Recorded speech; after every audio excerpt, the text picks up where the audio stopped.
വിഷ്ണുലോകത്തിലൂടെ തിരശ്ശേരിയിൽ T A റസാക്കിൻ്റെ പേര് തിരക്കഥാകൃത്ത് എന്ന് എഴുതി കാണിച്ചു. 1993 ഘോഷയാത്ര എത്തി. ഫസഹ് എന്നായി, കലാസി എന്നായി, പിന്നെ ഘോഷയാത്ര എന്നുള്ള പേരിൽ തിയേറ്ററിലെത്തി. വിചാരിച്ച പോലെ തിയേറ്ററിലൊരു വലിയ വിജയമൊന്നും ഘോഷയാത്ര ഉണ്ടാക്കിയില്ല. പക്ഷേ ആ സിനിമ കണ്ടിട്ടുള്ളവർക്കറിയാം, മനോഹരമായ സിനിമയായിരുന്നു ഈ ചിത്രം. ഈ സിനിമയുടെ എന്താ പറയുക, വിഷയമോ അതിൻ്റെ സിനിമയോ കണ്ടിട്ട് ചരിത്രത്തിലൂടെ സ്വതന്ത്ര സംവിധാനമാക്കിയ GS വിജയനോട് മമ്മൂട്ടി ഒരിക്കൽ ചോദിച്ചു, നല്ല വേഷം കിട്ടിയാൽ നിനക്കെന്നെ വേണ്ട, അതൊക്കെ നീ സായികുമാറിനെ പോലുള്ളവർ വെച്ച് ചെയ്യുമല്ലേ എന്ന് ചോദിച്ചു. ഒരു തമാശ പോലെയാണെങ്കിലും വളരെ സീരിയസ് ആയിട്ടാണ് ചോദിച്ചത്. നല്ല വേഷങ്ങളൊക്കെ വരുമ്പോൾ, നീ നല്ലൊരു ക്യാരക്ടറൊക്കെ ഉണ്ടാക്കിയെടുക്കുമ്പോൾ അത് സായികുമാറിനെ പോലുള്ളവർ കൊടുക്കും, എനിക്ക് ചരിത്രം പോലുള്ള സിനിമകളിൽ മതിയല്ലേ നിനക്ക് ഞാൻ എന്ന് മമ്മൂക്ക് ചോദിക്കും വിധം ശക്തമായിരുന്നു ഘോഷയാത്രയിലെ അബ്ദു. അത് വലിയ എന്താ പറയുക, റസാക്ക് എന്ന് പറഞ്ഞ തിരക്കഥാകൃത്തിനെ മലയാള സിനിമയിൽ ഊട്ടി ഉറപ്പിച്ച് നിർത്തുന്ന ഒരു സിനിമയായി മാറി.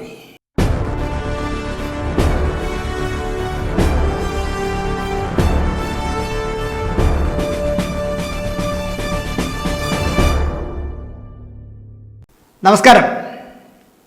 ലൈറ്റ്സ് ക്യാമറ ആക്ഷൻ എന്ന നമ്മുടെ ചാനലിലേക്ക് ഒരിക്കൽ കൂടി സ്വാഗതം. ഞാൻ നിങ്ങളുടെ ശാന്തുള്ള ദിനേശ്. KPSC പോലെ, കാളിദാസ കലാകേന്ദ്രം പോലെ, വക്കം മാളവിക പോലെ ഒരു കാലത്ത് കേരളത്തിലെ അറിയപ്പെടുന്ന നാടക സംഘമായിരുന്നു ചാലക്കുടി സാരഥി. ചാലക്കുടി സാരഥിയുടെ സാരഥിമാരിൽ ഒരാൾ പ്രശസ്ത നടനായ നമ്മുടെ തിലകൻ ചേട്ടനാണ്. സാരഥിയുടെ നാടകങ്ങളൊക്കെ തിലകൻ ചേട്ടനാണ് സംവിധാനം ചെയ്തത്. കേരളപുരം കലാം എഴുതി തിലകൻ ചേട്ടൻ സംവിധാനം ചെയ്ത് ചാലക്കുടി സാരഥി അവതരിപ്പിച്ച ഒരു പ്രശസ്തമായ നാടകമുണ്ട്, ഫസഹ്. ഫസഹ് എന്ന് പറഞ്ഞാൽ മുസ്ലിം സമുദായത്തിലെ തലാഖ് പോലെ തന്നെ, അതായത് ആണുങ്ങൾ പെണ്ണുങ്ങളെ, ഭാര്യയെ ഭർത്താവ് മൊഴിചൊല്ലുന്നതാണല്ലോ തലാഖ്. ഭാര്യ ഭർത്താവിനെ മൊഴിചൊല്ലാൻ അവരുടെ മതത്തിൽ ഒരു ഇതുണ്ട്, അതാണ് ഫസഹ്.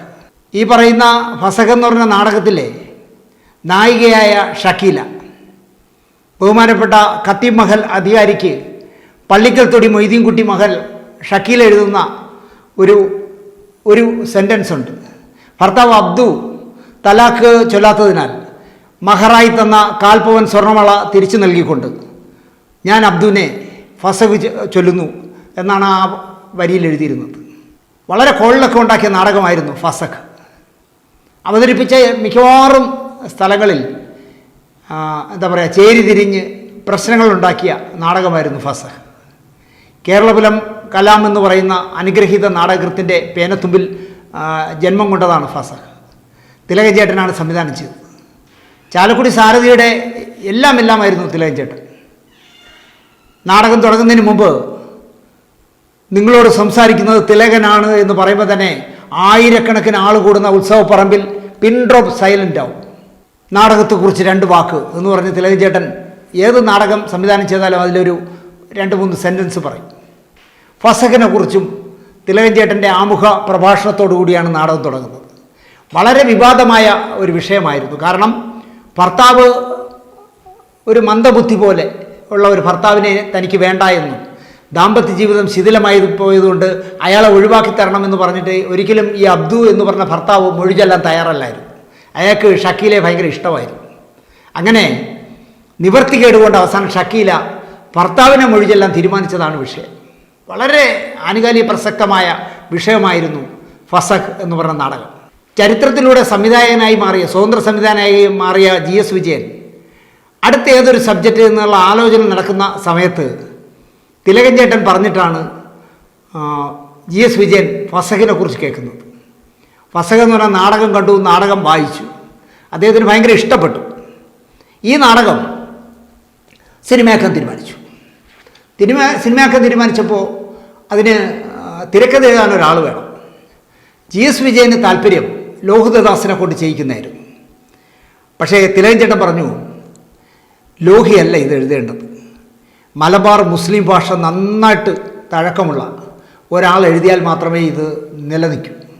അതിൻ്റെ സംഭാഷണങ്ങൾ വടക്കൻ മലബാറിലെ മുസ്ലിം ഭാഷ തന്നെ ആയിരിക്കണം. അതിനാരുണ്ട് എന്ന് ചോദിച്ചപ്പോൾ അദ്ദേഹം പറഞ്ഞു, എനിക്ക് പരിചയമുള്ളൊരു ചെറുപ്പക്കാരനുണ്ട്. ട്രാൻസ്പോർട്ടിലെ ഗുമസ്തനാണ്. അച്ഛൻ ട്രാൻസ്പോർട്ട് ഡ്രൈവറായിരുന്നു. അകാലത്തിൽ അദ്ദേഹം മരിച്ചപ്പോൾ 19 വയസ്സിൽ കുടുംബത്തിൻ്റെ ഭാരം മുഴുവൻ ചുമലിലേറ്റേണ്ടി വന്നതിനൊപ്പം ട്രാൻസ്പോർട്ടിൽ അച്ഛന് പകരക്കാരനായി ജോലി കിട്ടി ഗോസനായിട്ട്. പക്ഷേ ട്രാൻസ്പോർട്ടിൻ്റെ ഓഫീസിൽ വളരെ ചുരുക്കം ദിവസമേ പോയിട്ടുള്ളൂ. അദ്ദേഹവും നാടകവും എന്താ പറയുക കൂട്ടുകാരും ഒക്കെ ആയിട്ട് ഇങ്ങനെ കറങ്ങി നടക്കുന്ന ഒരു പ്രകൃതക്കാരനായിരുന്നു. ചെറുപ്രായത്തിൽ നാടുവിട്ടുപോയി. വടക്കേന്ത്യയിൽ എവിടെയോ പോയി ഒരു വലിയ ജന്മിയുടെ കീഴിൽ കുറേ കാലം വർക്ക് ചെയ്തു. ജന്മിത്വത്തിൻ്റെ അടിച്ചമർത്തലുകൾ സഹിക്കാൻ വയ്യാതെ ഇയാളൊരു സ്വതന്ത്രനാണ്. എന്തായാലും ജനിച്ച കാലം മുതൽ അയാൾ ഒരു ഭയങ്കര സ്വതന്ത്രനാണ്. അങ്ങനെ അയാൾ പോത്തുകളെ കയറ്റി വരുന്ന ഒരു ലോറിയിൽ കയറി പോത്തുകളോടൊപ്പം ഉറങ്ങിയും ഇരുന്നും ഉണർന്നും ഒക്കെ യാത്ര ചെയ്ത് എവിടെയോ ഒരിടത്തെത്തിയപ്പോൾ ഏതോ പോത്ത് ചവിട്ടി ചെരുപ്പിനെയൊക്കെ പൊട്ടിച്ചു.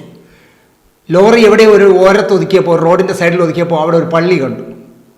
ഈ 12 വയസ്സുള്ള ചെറുപ്പക്കാരൻ അവിടെ ഇറങ്ങി. ആ പള്ളിയിൽ നിസ്കരിക്കാൻ കയറി ആരുടെയോ കാലിന് പാകമാകുന്ന 2 ചെരുപ്പെടുത്തിട്ടു. ആ ചെരുപ്പ് ഇട്ടുകൊണ്ട് അയാൾ വീണ്ടും തിരിച്ച് കൊണ്ടോട്ടിയിലേക്ക് പോന്നു. അയാളുടെ പേരാണ് ടി.എ. റസാഖ്. ടി.എ. റസാഖിനെ കൊണ്ട് നമുക്ക് ഈ ഫസഖ് എന്ന് പറഞ്ഞ നാടകം തിരക്കഥയാക്കിയാൽ മനോഹരമാകുമെന്ന് തിലകൻ ചേട്ടൻ ഉറപ്പ് കൊടുത്തു. അപ്പോൾ ലോഹിതദാസിനെ നാടകരംഗത്ത് നിന്ന് സിനിമയിൽ കൊണ്ടുവന്നതുപോലെ തന്നെ തിലകൻ ചേട്ടൻ റസാഖിന് വേണ്ടി സംസാരിച്ചപ്പോൾ GS വിജയൻ വിശ്വാസമായി. A.T. അബുവിൻ്റെ ധ്വനി എന്ന് പറഞ്ഞ സിനിമയിൽ അസിസ്റ്റന്റ് ഡയറക്ടറായി കുറച്ചു കാലം പ്രവർത്തിച്ച പരിചയം ഇയാൾക്കുണ്ട്. ആർക്ക്? നമ്മുടെ ടി.എ. റസാഖിനുണ്ട്. അതുപോലെ തന്നെ അത് 1988 ധ്വനി. 1989 ലെനിൻ രാജേന്ദ്രൻ്റെ വചനം എന്ന് പറഞ്ഞ സിനിമയുടെ ചിത്രീകരണവുമായി ബന്ധപ്പെട്ട അസിസ്റ്റന്റ് ഡയറക്ടറായിട്ട് തിരുവനന്തപുരത്ത് ലിഡോ ഹോട്ടലിൽ താമസിക്കുമ്പോഴാണ് ഞാൻ ആദ്യമായി ടി.എ. റസാഖിനെ കാണുന്നത്. അലസമായ നീണ്ടു വളർന്ന തലമുടിയും അലസമായ താടിയും ഒരു പാകമാകാത്ത ഉടുപ്പുമൊക്കെ ഇട്ട് ഒരു അരാഷ്ട്രീയവാദിയെപ്പോലെ അരാജകവാദിയെപ്പോലെ എന്താ പറയുക ഒരു ദുർമുഖനെ പോലെ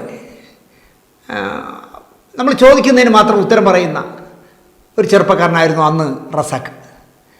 ഞാനും കെ ശിവകുമാറും കൂടെ ഇതിൻ്റെ ലൊക്കേഷൻ ചിത്രീകരിക്കാനായിട്ട് ഷീകാര്യത്ത് ചിത്രീകരിക്കാനായിട്ട് പോകുമ്പോൾ ഈ പറഞ്ഞ ചെറുപ്പക്കാരൻ അടക്കം കയറി അസിസ്റ്റന്റ് ഡയറക്ടർമാർ കയറിയ കാറിലാണ് ഞങ്ങൾ കയറിപ്പോയത്. ഞാൻ അദ്ദേഹത്തോട് എന്തൊക്കെ ചോദിച്ചതിന് മാത്രം അളന്നു തൂക്കി മറുപടി പറയുന്ന ആളായിരുന്നു അന്ന് റസാഖ്. എന്താ ഇയാൾ ഇങ്ങനെ ഒരു ദുർമുഖൻ എന്ന് എനിക്ക് തോന്നി. സിനിമയ്ക്ക് പറ്റിയ ഒരാളല്ലല്ലോ. പിന്നെ ഞാൻ നോക്കിയപ്പോൾ ലെനിൻ രാജേന്ദ്രൻ്റെയൊക്കെ സിനിമയ്ക്കാകുമ്പോൾ അത് മതി. കാരണം ലെനിൻ സാറും വളരെ കുറച്ച് സംസാരിക്കുന്ന ആളാണ്. ഈ ധ്വനിയുടെയും വചനത്തിൻ്റെയും ഒക്കെ ലൊക്കേഷനിൽ വച്ച് തിലകൻ ചേട്ടൻ പരിചയപ്പെടുകയും ആ പരിചയം ഈ ചെറുപ്പക്കാരിൽ ഒരു അഗ്നിയുണ്ട് എന്ന് മനസ്സിലാക്കുകയും ഇയാൾ നാടകരംഗത്തായാലും സിനിമാ രംഗത്തായാലും നന്നായി ശോഭിക്കുമെന്ന് തിലകൻ ചേട്ടന് വിശ്വാസം വരികയും ആ വിശ്വാസം അരക്കിട്ട് ഉറപ്പിച്ചുകൊണ്ടാണ് GS വിജയനോട് പറഞ്ഞത് ഈ ഫസഖ് എന്ന് പറഞ്ഞ നാടകം സിനിമാ രൂപമാക്കാൻ തിരക്കഥ എഴുതാൻ ഇയാൾ മതി. അങ്ങനെ റസാഖ് ഫസഖിനെ തിരക്കഥാ രൂപത്തിലാക്കി. അയാൾ കണ്ടു വളർന്ന അയാളുടെ സമുദായത്തിലെ കൊണ്ടോട്ടിയിലെ ആൾക്കാരെയൊക്കെ മനസ്സിൽ വെച്ച് കണ്ടുകൊണ്ട് ആ നാടകത്തെ എലാബറേറ്റ് ചെയ്ത് നല്ലൊരു സിനിമയാക്കി. അതിൽ ഷക്കീല എന്ന് പറഞ്ഞ വേഷം ഗീതയും അബ്ദു എന്ന് പറഞ്ഞ വേഷം സായികുമാറുമാണ് അഭിനയിച്ചത്. എനിക്ക് തോന്നുന്നു സായികുമാർ ചെയ്ത മനോഹരമായ വേഷങ്ങളിൽ മുൻപന്തിയിൽ നിൽക്കുന്നതായിരുന്നു ഫസഖിലെ അബ്ദു. ഫസഖ് സിനിമയാക്കുമ്പോൾ ഫസഖ് എന്നിടാൻ അത് പോരാ സിനിമയ്ക്കെന്ന് തോന്നിയപ്പോൾ ആദ്യം അതിന് ഖലാസി എന്ന് പേരിട്ടു. ഖലാസി നിങ്ങൾക്കറിയാമല്ലോ, വടക്കൻ മലബാറിൽ ഏത് ഉരുവും ഉയർത്തിയെടുക്കാൻ കഴിയുന്ന സംഘടിത ശക്തിയാണല്ലോ ഖലാസി. ഖലാസി എന്ന് പേരിട്ട് ചിത്രീകരണം തുടങ്ങിയെങ്കിലും തിയേറ്ററിലെത്തിയപ്പോൾ അത് ഘോഷയാത്ര എന്നാക്കി മാറ്റി. പക്ഷേ എന്താ പറയുക, 3 വർഷക്കാലം ഈ സിനിമ കിടന്നുപോയി. ആ 3 വർഷക്കാലം കിടക്കുന്നതിനിടയിൽ GS വിജയൻ്റെ ഇയാളുടെ കഴിവും മനസ്സിലാക്കിയിട്ട് GS വിജയൻ പറഞ്ഞതിൻ്റെ അടിസ്ഥാനത്തിൽ സൂര്യോദയയുടെ ബാനറിൽ സുരേഷ് കുമാർ, നമ്മുടെ മേനക സുരേഷ് കുമാർ, സുരേഷ് കുമാർ അദ്ദേഹം നിർമ്മിക്കുന്ന പുതിയ സിനിമയുടെ കഥ കേൾക്കാനായി.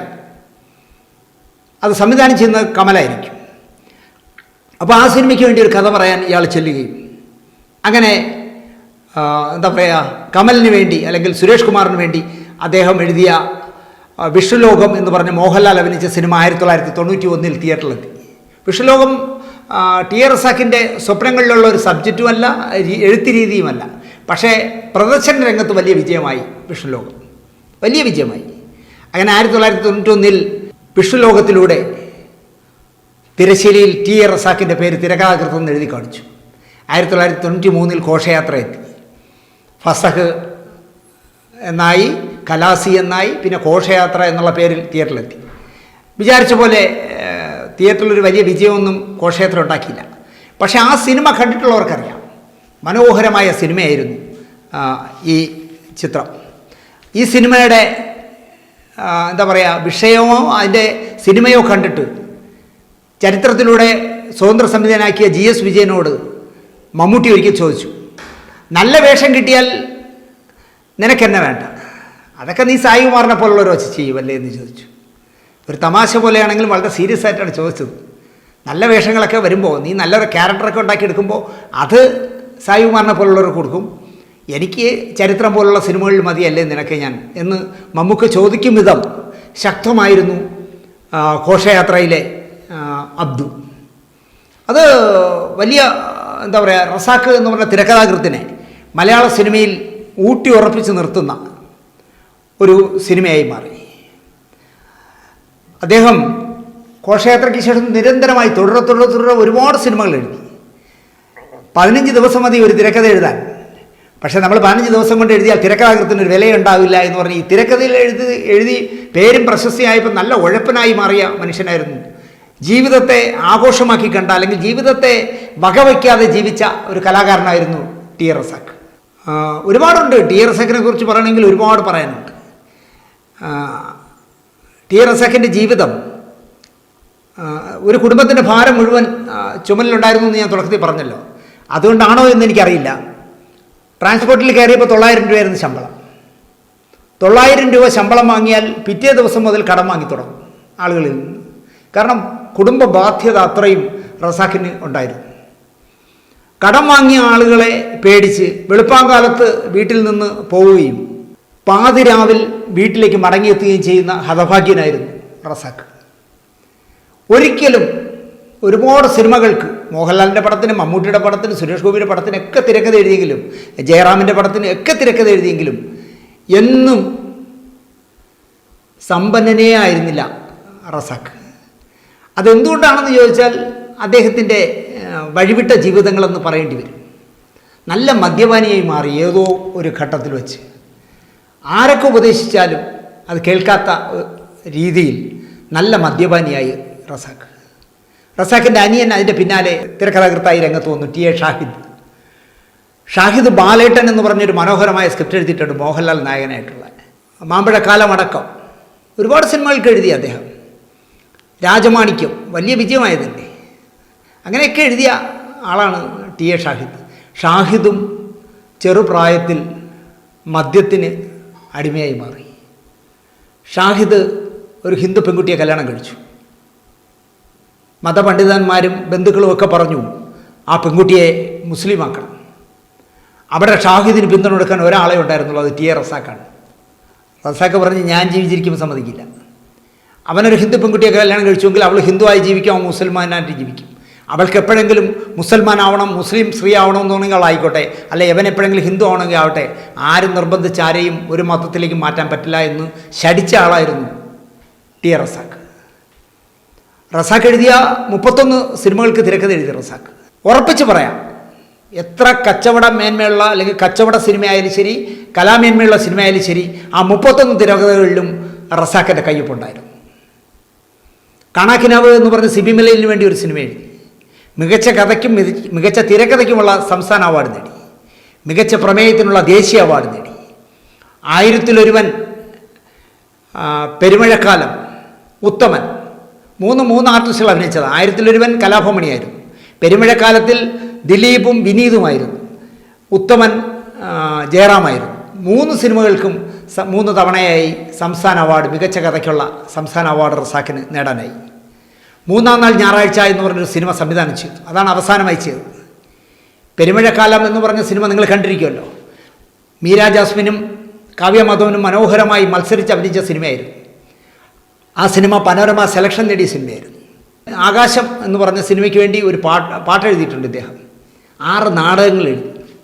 അങ്ങനെ സംവിധായകനായും നാടകകൃത്തായും ഗാനരചയിതാവായും തിരക്കഥാകൃത്തായും ഒക്കെ പകർന്നാടിയ ഒരു നല്ല മനുഷ്യനായിരുന്നു ടി എ റസാഖ്. റസാഖ് പറയുന്ന വാചകങ്ങൾ കേട്ടാൽ നമ്മൾ ഒരുപാട് ചിന്തിച്ചിരുന്നു പോകും. റസാഖ് പറയുമായിരുന്നു, മുൻപൊക്കെ ചെറുപ്പക്കാർക്ക് IAS ആയിരുന്നു സ്വപ്നം. ഇപ്പോൾ ആ IASലെ ആർക്കും വേണ്ട, IS മതി. ഇപ്പോൾ IS മാത്രമേ ഉള്ളൂ ഈ നാട്ടിൽ ചെറുപ്പക്കാരുടെ സ്വപ്നം. എന്ന് പറഞ്ഞാൽ അമ്മയെന്ന് പറയാം, അച്ഛനെന്ന് പറയാം, അറിവെന്ന് പറയാം, അലിവെന്ന് പറയാം. എല്ലാം ഒലിച്ചുപോയി. ആ പോയതോടുകൂടി എല്ലാം ഇപ്പോൾ ISലായി. നമ്മുടെ രക്തം പോലും ആ യിൽ ഒലിച്ചു പോകുമെന്ന് പേടിക്കുന്നവനാണ് ഞാനെന്ന് പച്ചയ്ക്ക് പറയുന്ന ആളായിരുന്നു റസാഖ്. മാപ്പിള പാട്ടിൻ്റെ മഹാകവി മോയിൻകുട്ടി വൈദ്യർക്ക് ജന്മം നൽകിയ കൊണ്ടോട്ടിക്കാരനാണല്ലോ റസാഖ്. റസാഖിൻ്റെ പോക്കറ്റിൽ എപ്പോഴും ഒരു പേനയുണ്ടാവും. സാക്ഷാൽ വൈക്കം സുൽത്താൻ വൈക്കം മുഹമ്മദ് ബഷീർ റസാഖിന് കൊടുത്തതാണ് ആ പേന.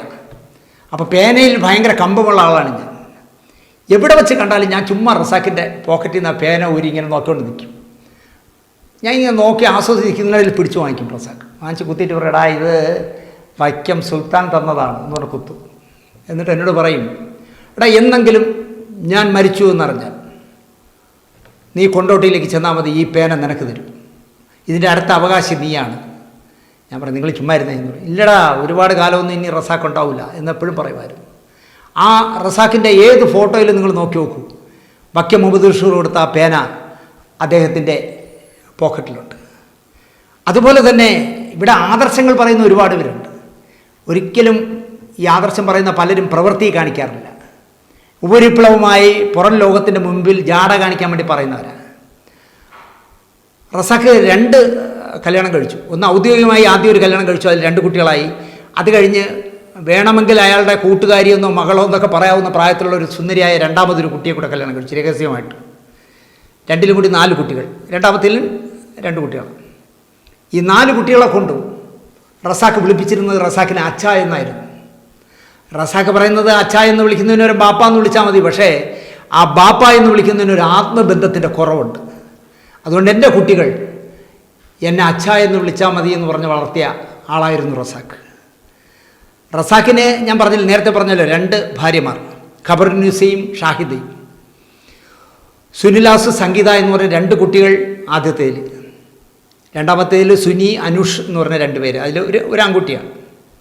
1958 ഏപ്രിൽ 25-ാം തീയതിയാണ് റസാഖിൻ്റെ ജനനം. 2016 ആഗസ്റ്റ് 15-ന് ഇന്ത്യക്ക് സ്വാതന്ത്ര്യം കിട്ടിയ ദിവസം റസാഖ് ഈ നാടിനോട് വിട പറഞ്ഞു പോയി 58-ാമത്തെ വയസ്സിൽ. എന്തിനു പറയുന്നു? മനസ്സിന് മേക്കപ്പിട്ട് നടക്കേണ്ട മേഖലയാണ് സിനിമ, മനസ്സിന് മേക്കപ്പിട്ട് നടക്കേണ്ട മേഖലയാണ് സിനിമ എന്ന് എപ്പോഴും റസാഖ് പറയുമായിരുന്നു. 100% അർത്ഥവത്തായ വരിയായിരുന്നു അത്. കാരണം നമ്മുടെ സിനിമാക്കാരിൽ ഭൂരിപക്ഷവും മനസ്സിൽ മേക്കപ്പിട്ട് നടക്കുന്നവരാണ്. എൻ്റെ അനുഭവത്തിൽ ഞാൻ കണ്ടിട്ടുള്ള സിനിമാക്കാരിൽ അധികവും. ഞാനിപ്പോൾ ഒരുപാട് തിക്ത അനുഭവങ്ങളിലൂടെ കടന്നു പോകുന്നു. എൻ്റെ സഹപ്രവർത്തകരായ, എൻ്റെ സുഹൃത്തുക്കളായ, ഞാൻ എൻ്റെ ആത്മബന്ധുക്കളായി ധരിച്ചിരുന്ന, വിഡ്ഢിയായി ഞാൻ ധരിച്ചിരുന്ന പലരും എൻ്റെ രക്തത്തിനു വേണ്ടി മോഹിക്കുന്ന ഈ കാലഘട്ടത്തിൽ നിന്നുകൊണ്ട് ഞാൻ പറയുന്നു, എൻ്റെ പ്രിയ സ്നേഹിത റസാഖെ, നിങ്ങൾ പറഞ്ഞത് സത്യമാണ്. മനസ്സിൽ മേക്കപ്പിട്ടവന്മാരാണ് സിനിമാക്കാർ. ഒരു ഫിലിം ഫെസ്റ്റിവൽ നടക്കുമ്പോൾ റസാഖ് കോഴിക്കോട് നിന്ന് ഒരു കാറ് പിടിച്ച് തിരുവനന്തപുരത്ത് വന്നു, നല്ല അബോധാവസ്ഥയിൽ. അപ്പോൾ എവിടെ വെച്ച് കണ്ടാലും എന്നോട് ഭയങ്കര ചങ്ങാത്ത. കാരണം വെട്ടൊന്ന് മുറിരണ്ട് എന്ന് പറഞ്ഞ് ഏത് പ്രശ്നങ്ങളിൽ കയറി ഇടപെടുകയും മാക്ടയുടെയും ഫെഫ്കയുടെയും ഒക്കെ ജനറൽ ബോഡികളൊക്കെ നടക്കുമ്പോൾ വമ്പന്മാരെ വെട്ടി അരിയുന്ന രീതിയിൽ ഞാൻ പ്രസംഗിക്കുകയൊക്കെ ചെയ്യുന്നത് റസാഖിന് ഇഷ്ടമായിരുന്നു. അതുകൊണ്ട് തന്നെ എന്നെ ഭയങ്കര ഇഷ്ടമായിരുന്നു. കൈരളി തിയേറ്ററിലേക്ക് വന്ന റസാഖ്, വേച്ച് നടന്നു വന്ന റസാഖ് കാര്യങ്ങൾ പറഞ്ഞുകൊണ്ടിരിക്കുന്നതിൽ എന്നോട് പറഞ്ഞുടാ, നമുക്ക് പപ്പേട്ടൻ്റെ വീട്ടിലേക്ക് പോകണം. ഞങ്ങോട്ട് എന്തിന്? എനിക്ക് പോകണം. കാരണം 10-15 ദിവസം മുമ്പാണ് പത്മനാഭ സാറിൻ്റെ മകൻ, അനന്തപത്മനാഭൻ്റെ മകൻ, കൊച്ചുകുട്ടി, 3 വയസ്സോ എന്തോ ഉള്ള കുട്ടി ക്യാൻസർ ഒന്ന് മരിച്ചത്. അവൻ്റെ വീട്ടിൽ പോകണം എന്ന് ഒരേ വാശി. ഞങ്ങോട്ട് താൻ ഈ ബോധത്തെ ഇങ്ങനെ ഇരിക്കുമ്പോൾ അബോധാവസ്ഥയിൽ ഇരിക്കുമ്പോഴാണ് പോകണേ. എനിക്ക് അബോധാവസ്ഥ നീയാണോ പറയണേ? ഞാൻ നോർമലാണോ? നിന്നെക്കാളും നോർമലാണ് ഞാൻ. എനിക്ക് പോകണം. ഈ വാഗ്വാദം, ഞങ്ങൾ തമ്മിലുള്ള വാഗ്വാദം കണ്ടുകൊണ്ടിരിക്കുന്നത് ക്ഷേമനിധിയുടെ ബോർഡ് ചെയർമാൻ കൂടിയായ നടനും സംവിധായകനും ഒക്കെ ആയ പി ശ്രീകുമാരേട്ടനാണ്. ശ്രീകുമാരേട്ടൻ പറഞ്ഞു, ദിനേശ് എന്തിനാ ആവശ്യമില്ലാതെ അയാളുടെ കയറി ചൂടാവുന്നത്, അയാൾ പോകണമെന്ന് പറഞ്ഞാൽ പോവാം, നമുക്ക് 3 പേർക്ക് കൂടെ പോവാം. അങ്ങനെ ഞങ്ങൾ 3 പേരും കൂടി പത്മനാഭ സാറിൻ്റെ വീട്ടിൽ പോയി പൂജപ്പുരയിൽ. വീട്ടിൽ ചെന്നു. ഇയാൾ ബാലൻസ് ചെയ്യുന്നുണ്ട്. രാധ ചേച്ചി അറിയാതിരിക്കാൻ വേണ്ടി മദ്യപിച്ചില്ല എന്ന് കാണിക്കാൻ, മോഹൻലാലിന് പോലും ഇത്രയും മനോഹരമായി ചെയ്യാൻ പറ്റില്ല, മദ്യപിച്ചിട്ടില്ല എന്ന് കാണിക്കാനായിട്ട് വളരെ ബാലൻസ് ചെയ്ത് ഞങ്ങളുടെ 2 പേരുടെയും നടുവിലൂടെ നടന്നു വന്ന് അകത്ത് കയറി രാധ ചേച്ചി ഇരിക്കാൻ പറഞ്ഞിരുന്നു. ഒന്നാമത് പത്മനാഭ സാർ അകാലത്തിൽ പോയതിനു ശേഷം രാജ ചേച്ചിയുടെ മുഖത്ത് ഞാൻ ഐശ്വര്യം കണ്ടിട്ടേയില്ല. എപ്പോഴും ദുഃഖം ഘനീഭവിച്ച് നിൽക്കുന്ന ഒരു മുഖമാണ് രാജ ചേച്ചിയുടെ. ചിരിച്ചാൽ പോലും അതിൽ ഒരുപാട് ദുഃഖം അണകെട്ട് നിൽക്കുന്നത് നമുക്ക് കാണാം. അങ്ങനെ രാധ ചേച്ചിയോട് ഇരുന്ന് കാര്യങ്ങളൊക്കെ സംസാരിച്ചു. അപ്പോൾ ഇതിൽ രസം എന്താണെന്ന് ചോദിച്ചാൽ, ഞാൻ അതിന് പുറകിലേക്ക് പോയാൽ അനന്തപത്മനാഭൻ്റെ അല്ലെങ്കിൽ പപ്പൻ്റെ കുട്ടി മരിച്ച ആ ദിവസം ഞാൻ ആ വീട്ടിൽ പോയിരുന്നു. ആ കുട്ടിയെ അവസാനമായി അടക്കുന്ന രംഗം ഇപ്പോഴും ആലോചിച്ചാൽ എൻ്റെ മനസ്സ് വിങ്ങും. അവനെ കൊണ്ടുവന്ന് ഒരു കൊച്ചു കുഴിയൊക്കെ ഉണ്ടാക്കി ഒരുപാട് ആൾ കൂടിയിട്ടുണ്ട്. ഇങ്ങനെ കുഴിയിലേക്ക് വച്ച് മണ്ണിടുന്നതിന് മുമ്പായിട്ട് പപ്പൻ പറഞ്ഞു, 1 നിമിഷം എന്നിട്ട് പപ്പൻ ഓടിപ്പോയി. എവിടെ പോകുന്നു എന്നാക്ക് മനസ്സിലായി. പോയിട്ട് അവൻ്റെ പ്രിയപ്പെട്ട ഒരു കളിപ്പാട്ടം എടുത്തുകൊണ്ട് വന്നിട്ട് ആ കുഞ്ഞിൻ്റെ നെഞ്ചിൽ വെച്ചു കൊടുത്തു. സത്യം പറഞ്ഞാൽ ഞാനൊന്ന് തേങ്ങിപ്പോയി അന്ന്. ആ നെഞ്ചിൽ വെച്ചു കൊടുത്തിട്ട് പപ്പൻ തേങ്ങി കരയുന്ന രംഗം ഇപ്പോഴും എൻ്റെ മനസ്സിലുണ്ട്. എന്നിട്ടാണ് പിന്നെയാണ് മണ്ണിട്ട് ആ കളിപ്പാട്ടത്തോടു കൂടിയാണ് ആ കുട്ടിയെ അടക്കിയത്. ചേച്ചി എന്തൊക്കെയോ പറഞ്ഞപ്പോൾ ഒരു മടിയുമില്ലാതെ റസാക്ക് പറയുകയാണ്, ഈ ഭൂമിക്ക് ഭാരമായി കിടക്കുന്ന എന്നെപ്പോലെ എത്രയോ പേര് ഇവിടെയുണ്ട്. ഈ കണ്ണു കാണാൻ പാടില്ലാത്ത ഈ ദൈവത്തിന് എന്നെപ്പോലെ ഒരുത്തനെ എടുത്തിട്ട് ആ കൊച്ചിന് ജീവൻ കൊടുത്തുള്ളായിരുന്നു. രാധ ചേച്ചി അങ്ങ് കരഞ്ഞുപോയി. ആലോചിച്ച് നോക്കിയേ, റസാക്ക് പറയുകയാണ്, ഭൂമിക്ക് ഭാരമായി കിടക്കുന്ന എന്നെപ്പോലെ എത്രയോ അലവലാദികൾ ഈ നാട്ടിലുണ്ട്. ഞങ്ങളിൽ ആരെങ്കിലും വിളിച്ചിട്ട് ആ പപ്പൻ്റെ മകന് ജീവിതം കുറച്ചുകൂടി നീട്ടി കൊടുത്തതായിരുന്നോ എന്ന് റസാക്ക് ചോദിച്ചിട്ട് റസാക്ക് കരയുന്നു. മറുവശത്തിരുന്ന് ചേച്ചിയും കരയുന്ന രംഗം വല്ലാത്ത അവസ്ഥയിലായിപ്പോയി. ഞാൻ റസാക്കിനെ ഇങ്ങനെ പിടിക്കുകയാണ്. കാരണം റസാക്ക് തേങ്ങി ഇനി എന്തൊക്കെ പറയുമെന്ന് എനിക്ക് പേടി. അതായിരുന്നു റസാക്ക്. പക്ഷേ ജീവിതത്തിൽ റസാക്കിന് ഈ പറഞ്ഞ ഒരു തത്വദീക്ഷയുമില്ലായിരുന്നു. സിനിമാ രംഗത്ത് കർണം പോലീസ് എന്ന് പറഞ്ഞ സിനിമയ്ക്ക് തിരക്കഥ എഴുതി. സത്യം പറഞ്ഞാൽ ക്ഷമയ്ക്ക് ലോകത്ത് എവിടെയെങ്കിലും അവാർഡ് കൊടുക്കുമെങ്കിൽ ആ അവാർഡ് ആദ്യം കൊടുക്കേണ്ടത് GS വിജയനാണ്. വെട്ടൊന്നും മുരേണ്ടതൊക്കെ പറഞ്ഞാൽ മസിൽ പിടിച്ചൊക്കെ വർത്താനം പറയും. പക്ഷേ GS വിജയനെ പോലെ ഒരാളിന് ഇത്രയും ക്ഷമയുള്ള ഒരാളുണ്ടെന്ന് ഞാൻ കണ്ടത് ഈ റസാക്കിനോട് ഉള്ള സ്നേഹം കാണുമ്പോഴാണ്. റസാക്ക് കർണം പോലീസ് എഴുതി. കർണം പോലീസായിട്ട് അഭിനയിക്കേണ്ട കലാഭമണിയാണ്.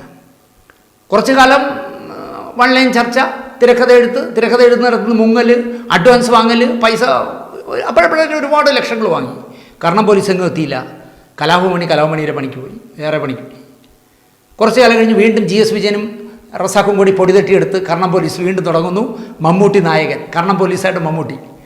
ചർച്ചകൾ നടക്കുന്നു, അഡ്വാൻസ് വാങ്ങുന്നു. പുതിയ പ്രൊഡ്യൂസറാണ്, അയാളിൽ നിന്ന് അഡ്വാൻസ് വാങ്ങുന്നു, ചർച്ച നടക്കുന്നു, സ്ക്രിപ്റ്റ് എഴുതാൻ റൂം എടുക്കുന്നു, സ്ക്രിപ്റ്റ് എഴുതിക്കൊണ്ടിരിക്കുന്നു. പിറ്റേ ദിവസം രാവിലെ GS വരുമ്പോൾ റസാക്ക് കൊണ്ടോട്ടിക്ക് പോയി കഴിഞ്ഞു. അങ്ങനെ അത് മുടങ്ങി. കുറച്ച് കാലം കഴിഞ്ഞ് വീണ്ടും അത് പൊടി തട്ടിയെടുക്കുന്നു.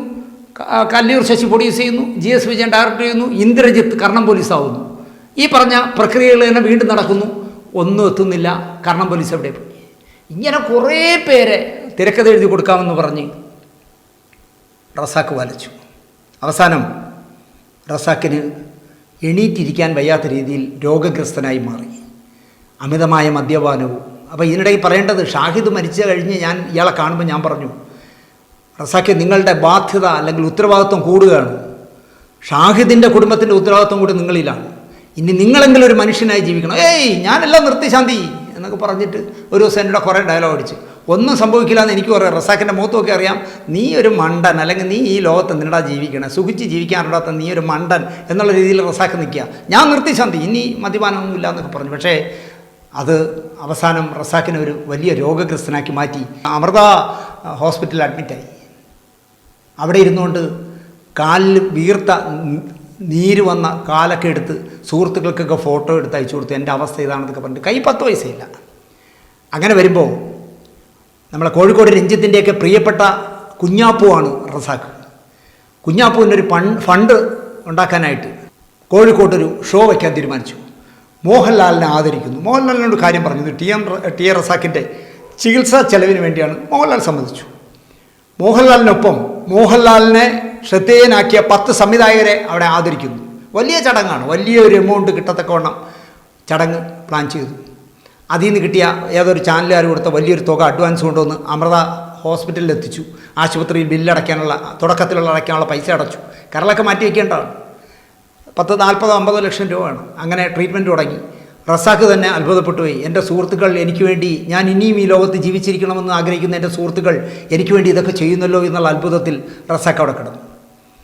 2016 ആഗസ്റ്റ് 15-ാം തീയതിയായിരുന്നു കോഴിക്കോട്ട് ഈ ഫംഗ്ഷൻ. എല്ലാവർക്കും പേടിയുണ്ട്. ഓരോ മിനിറ്റ് കടന്നു പോകും തോറും റസാക്ക് രോഗത്തിൻ്റെ ഗുരുതരാവസ്ഥയിൽ എന്താ പറയുക, അങ്ങനെ വീർപ്പ് മുട്ടുകയാണ്. എന്തും സംഭവിക്കാവുന്ന അവസ്ഥ. റസാക്കിനോട് 2016 ആഗസ്റ്റ് 15-നാണ് ഈ ഷോ എന്നെല്ലാം അറിയിച്ചിട്ടുണ്ട്. ഒന്നും സംഭവിക്കില്ല, നിങ്ങളൊക്കെ ഷോ നടത്ത്, ആ ഷോയ്ക്ക് ഞാനുണ്ടാവും, ഞാനിവിടെ കിടന്നത് കാണുമെന്നൊക്കെ പറഞ്ഞ് ഷോ നടക്കുന്നതിൻ്റെ അന്ന് ഉച്ച കഴിഞ്ഞപ്പോൾ റസാക്ക് ഈ ലോകം വിട്ടുപോയി. റസാക്ക് ജീവിതത്തിൽ കാണിച്ച എല്ലാ ഈ പറയുന്ന കുസൃതികളും മരണത്തിലും കാണിച്ചു. ലക്ഷക്കണക്കിന് രൂപ ചാനലുകളിൽ നിന്ന് വാങ്ങി ഈ സിനിമാക്കാരെ മുഴുവൻ കോഴിക്കോടെത്തിച്ച് ലക്ഷങ്ങൾ ചെലവിട്ട് റസാക്കിൻ്റെ ചികിത്സയ്ക്ക് വേണ്ടി നടക്കുന്ന ഷോയുടെ ഉദ്ഘാടനം തുടങ്ങുന്നതിന് മണിക്കൂറുകൾക്ക് മുമ്പ് റസാക്ക് മരിച്ചു. എന്തു ചെയ്യാൻ പറ്റും? ലക്ഷങ്ങളുടെ ലയബിലിറ്റിയായി. സംഘാടകർ ഒന്നും മടിക്കാതെ ആ ഷോ മുന്നോട്ട് കൊണ്ടുപോകാൻ തീരുമാനിച്ചു. റസാക്കിൻ്റെ ഡെഡ് ബോഡി അമൃതയിൽ നിന്ന് കോഴിക്കോട്ടേക്കുള്ള യാത്ര അല്പം വൈകിച്ചാൽ മതി, അപ്പോഴത്തേക്ക് ഇവിടെ ഷോ നടക്കും, നമ്മൾ ഒളിച്ചൊന്നും വയ്ക്കേണ്ട, ഷോ തുടങ്ങുമ്പോൾ തന്നെ ഈ വിവരം പറഞ്ഞിട്ട് ഷോ തുടങ്ങാമെന്ന് ഷോ തുടങ്ങി. ആ ഷോ വലിയ വിജയമായി. റസാക്കിൻ്റെ ബോഡി കോഴിക്കോട് എത്തിച്ച് എന്താ പറയുക, അടക്കമെല്ലാം നടത്തി. ഏതിനും ദോഷൈക ദൃക്കുകളുണ്ടാവുമല്ലോ. റസാക്കിൻ്റെ ഷോ റസാക്ക് മരിച്ച ശേഷം നടത്തിയത് ഭയങ്കര മോശമായിപ്പ് എന്നൊക്കെ പറഞ്ഞ് ചില ഞാഞ്ഞൂലുകൾ അന്ന് വലിയ വാർത്താ പ്രശ്നങ്ങളൊക്കെ ഉണ്ടാക്കി. അവനറിയാം 10-40 ലക്ഷം രൂപ അല്ലെങ്കിൽ 10-35 ലക്ഷം രൂപ ചാനലിൽ നിന്ന് വാങ്ങിച്ച് റസാക്കിൻ്റെ ചികിത്സയ്ക്കും കൊടുത്ത് റിഹേഴ്സലും സ്റ്റേജും മൈക്കും ലൈറ്റും ഒക്കെ ആയിട്ട് ലക്ഷങ്ങൾ ചെലവിട്ടിട്ട് നിൽക്കുകയാണ്. ആ ഷോ നിർത്തിപ്പോയാൽ ചാനലുകാർക്ക് ആ പൈസ തിരിച്ചു കൊടുക്കേണ്ടി വരും. നാളെ ഈ വന്ന താരങ്ങളെ മുഴുവൻ തിരിച്ചയക്കാൻ ടിക്കറ്റിന് പോലും കാശില്ലാതെ തെണ്ടേണ്ടി വരുമെന്ന് അറിയാമെന്നുള്ളതുകൊണ്ടാണ് റസാക്കിൻ്റെ വീട്ടുകാരുടെ പെർമിഷനോടെയാണ് ഷോ നടത്തിയത്. എന്നിട്ടും റസാക്കിനെ പോലെ ഒരു കലാകാരൻ മരിച്ചു കിടക്കുമ്പോൾ അയാളുടെ പേരിൽ ഈ ഷോ നടത്തിയത് ശരിയായില്ല എന്നൊക്കെ പറഞ്ഞ് ചിലർ കോഴിക്കോട്ട് വാലുപൊക്കി. അതൊന്നും ഏറ്റില്ല. കാരണം റസാക്കിനറിയാമായിരുന്നു എൻ്റെ ആത്മാർത്ഥ സുഹൃത്തുക്കളായ രഞ്ജിത്തും അതുപോലുള്ള തോട്ടത്തിൽ രവീന്ദ്രനായിരുന്നു ആ സംഘാടക സമിതിയുടെ ചെയർമാൻ. അതിൻ്റെ ജനറൽ കൺവീനറായിരുന്നു രഞ്ജിത്ത്. അതുകൊണ്ട് തന്നെ എനിക്ക് വേണ്ടിയാണ് അവരത് ചെയ്യുന്നത്. ഞാനിവിടെ വിട്ടുപോയാലും അവരാ കിട്ടുന്ന വരുമാനത്തിൻ്റെ നല്ലൊരു തുക എൻ്റെ ബന്ധുക്കൾക്ക് എൻ്റെ കുട്ടികൾക്കും ഗുണകരമാവുന്ന രീതിയിൽ ചെയ്യുമെന്ന് റസാക്കിനറിയാമായിരുന്നു. അങ്ങനെ ആ ഷോ നടത്തി, ഇത് ചെയ്തു, ഫംഗ്ഷൻ നടത്തി. എന്താ പറയുക, ഗസൽ പോലൊരു സിനിമ, കമൽ സംവിധാനം ചെയ്ത ഗസൽ പോലൊരു സിനിമയ്ക്ക് റസാക്കല്ലാതെ ഏത് മുസൽമാൻ തിരക്കഥ എഴുതും? നിങ്ങൾ ആലോചിച്ച് നോക്കിയേ. നമ്മൾ ഈ തങ്ങളുമാരെന്നൊക്കെ പറഞ്ഞാൽ ബഹുമാനത്തോടെ കാണുന്നവരാണ്. തങ്ങളുമാരിൽ തെമ്മാടിയുണ്ടെന്ന് തെളിയിച്ച അങ്ങനെയുള്ളവൻ്റെ കഥ പറഞ്ഞ സിനിമയായിരുന്നു ഗസൽ, ഇല്ലേ? ഒരു റസാക്കിന് മാത്രമേ അത് എഴുതാൻ കഴിയൂ. വേറെ ഒരു സമുദായത്തിലെ ഒരു സമുദായ നേതാവിനെക്കുറിച്ചും ഇതുപോലെ പച്ചയ്ക്ക് എഴുതാൻ റസാക്കിനെ പോലെ ചങ്കുറ്റുള്ളവർ ഉണ്ടാവുമെന്ന് വിശ്വസിക്കുന്ന ആളല്ല ഞാൻ. അത് റസാക്കിന് മാത്രമേ കഴിയൂ.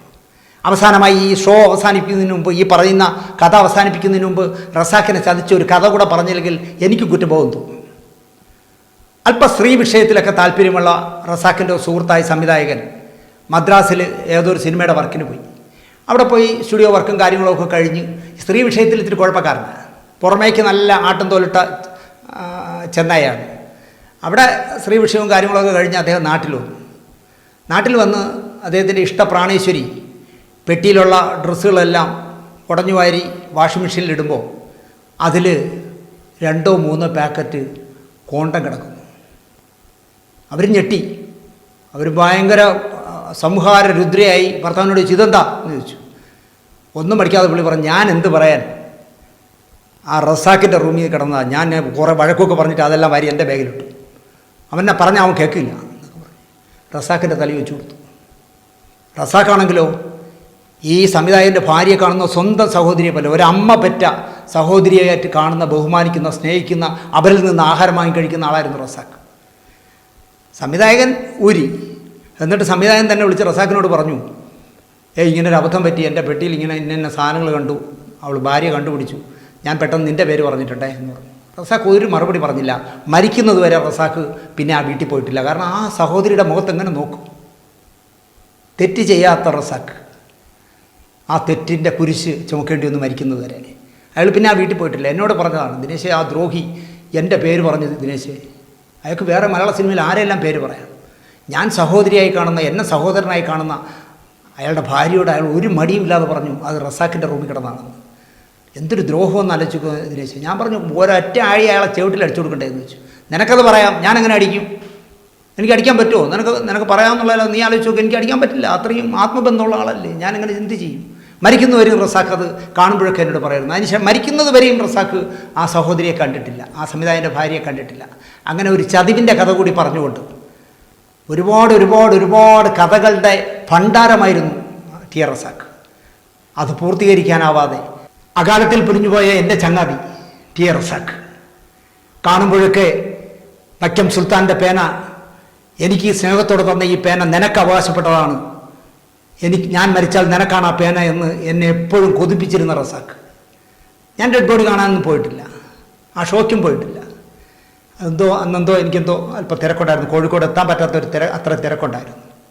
എങ്കിലും എന്നെ മോഹിപ്പിച്ച, വൈക്കം സുൽത്താൻ്റെ പേന തരാമെന്ന് പറഞ്ഞ് മോഹിപ്പിച്ച ഒരുപാട് കഥകളുടെ കൂമ്പാരം മനസ്സിൽ കൊണ്ട് നടന്ന, ഒരു കഥ ചോദിച്ചാൽ 10 കഥയ്ക്കുള്ള ത്രെഡ് പറഞ്ഞു തരുമായിരുന്ന, മനുഷ്യപ്പറ്റുള്ള, പറയാൻ വിട്ടുപോയൊരു കാര്യമുണ്ട്. അത് അയാൾ കോളേജിലൊന്നും പഠിച്ചിട്ടില്ല, ഹൈസ്കൂൾ വിദ്യാഭ്യാസമേ ഉള്ളൂ. പക്ഷേ അയാളുടെ മനസ്സിൽ 1000 കഥകൾ പൊട്ടിമുളച്ചിരുന്നു. പക്ഷേ മദ്യം കൊണ്ടാണോ, അലസത കൊണ്ടാണോ, ജീവിത സാഹചര്യം കൊണ്ടാണോ, 2 ഭാര്യമാർ ഒരു ജീവിതത്തിലേക്ക് നനച്ചിരിക്കാതെ 2 ഭാര്യമാരായതിൻ്റെ ഭാരത്തിലാണോ, ഭാരത്താലാണോ, കൂട്ടുകെട്ടുകളാണോ, എന്താണെന്നറിയില്ല, റസാഖ് ഉഴപ്പനായിപ്പോയി, മദ്യപാനിയായിപ്പോയി. അകാലത്തിൽ ഈ നാട് വിട്ടുപോവുകയും ചെയ്തു.